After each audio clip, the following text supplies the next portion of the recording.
വലിയ മുസീബത്താണ്.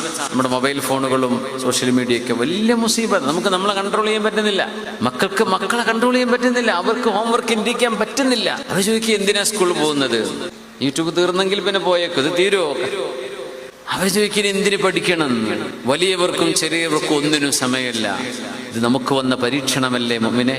നമുക്ക് വന്ന പരീക്ഷണമല്ലേ? അള്ളാഹുവിന്റെ കലാമിൻ നമ്മൾ അതിനേക്കാളും വലുത് മറ്റാരൊക്കെയോ വിളിച്ചു പറയുന്ന റീൽസുകളാണ് എന്ന് നമ്മൾ അറിയാതെ പറയുകയല്ലേ ചെയ്യുന്നത്. നിസ്കാരം തെറ്റിപ്പോകുന്നു, അതിന്റെ സമയത്ത് നിർവഹിക്കാൻ വയ്യ.